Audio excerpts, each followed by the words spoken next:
Are you exhausted, unable to focus, inefficient? Do you suffer from brain fog, forgetfulness? Have you or someone you know come down with an unexplainable neurological disorder that has not been effectively controlled with medication? If so, you may be suffering from mercury toxicity. Those silver-colored amalgam fillings we have all had as children are 50% mercury. Mercury is a known reproductive neurotoxin under Prop 65 in the state of California. The periodic table of elements in basic chemistry show mercury to be the second most toxic material on the planet. Despite the piles of research presented to the California Dental Association and the American Dental Association, they still claim it is safe to put mercury in our children's mouths. Why? Because they have done so for the past 170 years. Dentists say there is no research to say mercury is not safe, but no one has proven that mercury is safe. It has never been clinically trialed by the Food and Drug Administration. It is only classified as a medical device. It is regulated by OSHA, the Agency for Occupational Safety and Health Hazards, as a toxic material before it goes into our mouths and as a toxic waste when it is removed. Do you really want your mouth or your child's mouth to be used as a biohazardous waste container? If you've ever had a silver amalgam filling, you could be at risk of mercury poisoning. If you are sick and tired of being sick and tired, remember, get the facts. Some things shouldn't be recycled. Most of the evidence that we evaluate biomaterials with come from animal data. Animal studies don't count. What I'm trying to do is put it in the context of how FDA regulates products. We do not assess the environment. We do not assess the effect of pure compounds and absolute toxicity. You do agree. We look at how they're used in practice. You do agree, though, that mercury vapors leach out of the tooth. Yes, we do agree with it. And that it is ingested into the body in part. Yes, we do agree with it. And it gets into the bloodstream. Yes. And it goes to the brain and other organs of the body. Yes, we agree with it. And mercury has a cumulative effect in the brain. Yes.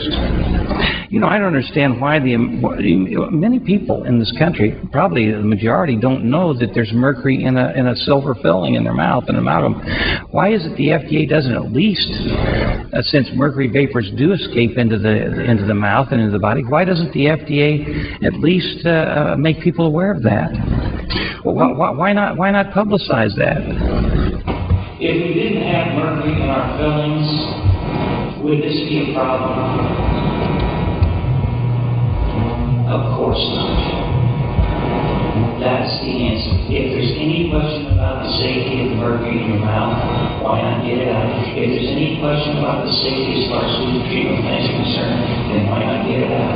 If there's any question about the burning of it and getting into the environment where we breathe it, then why not get it out? If there's any question about it getting into the waterways, then why not get it out? The only question is the same thing we found with the pharmaceutical companies as far as the commercial and the vaccines, it's money.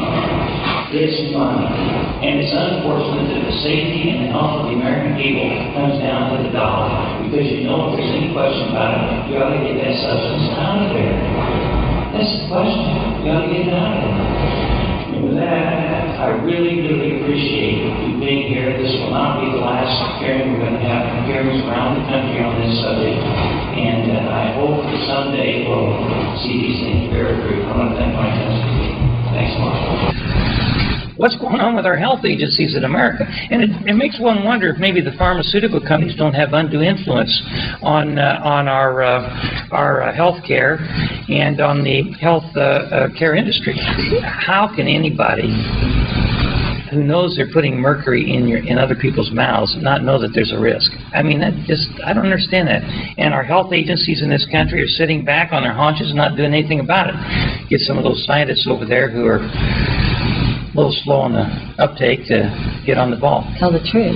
I think well, they all at least know. Start looking. They know. They know something. They know. You know. They're afraid of something. You know, a guy sees a golf ball coming between his eyes. He knows he's going to get hit. Dr. Haley, thank you so much for having us in your home. The Open Your Mouth tour has been on the search to find out if mercury is the root of our chronic health problems, and we're here to find out what you have to say about it. The major amount of mercury in body burden in humans comes from the mercury vapor that comes off the dental amalgam. Bottom line is mercury is toxic to the human body. Every function that's ever been observed of mercury in the human body or in a mammalian body has been very negative. But mercury is toxic to all of us. It's just that it affects some of us much more than others. The American Medical Association's job is to protect the health of American people from systemic illnesses, and they've fallen flat on their faces. They have not addressed this. They have said it's in the mouth, it's a dental problem, medicine doesn't have to worry about it, as if nothing that happens in the mouth can cause any illnesses to anyone else. You know, to say that mercury doesn't get into the body, that mercury doesn't contribute to certain diseases in this country is just absolutely a ridiculous position for anyone to take that reads. You can take that only if you're totally ignorant. What's an acceptable level of mercury? 0. You know, if you can detect it with a mercury vapor sniffer, that would be the lowest amount that's there. Well, we would really like you to show us the mercury vapor tester machine and make sure that we are getting the most accurate readings that we can. And so we're just now reading the amount of mercury that's, you know, running around this room to see where it says. And see, this really should come out to be 0. So you're 0.009 in this room. Remembering that number, 0.009, that's really pretty low. We can take this and place it in here next to the amalgam filling, hit sample.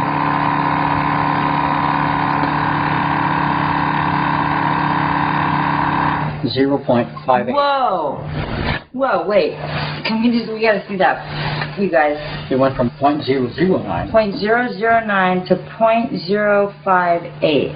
Now we're going to say the dentist took his little pick and scraped around on his amalgam filling, so I'm going to lightly scrape on that. Sample this. May not be close enough though.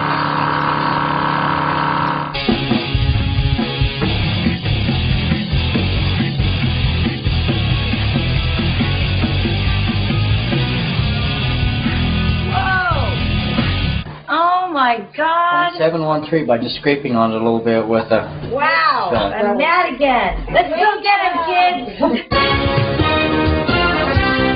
Direct from your nation's capital, this is Inside Washington. Inside Washington.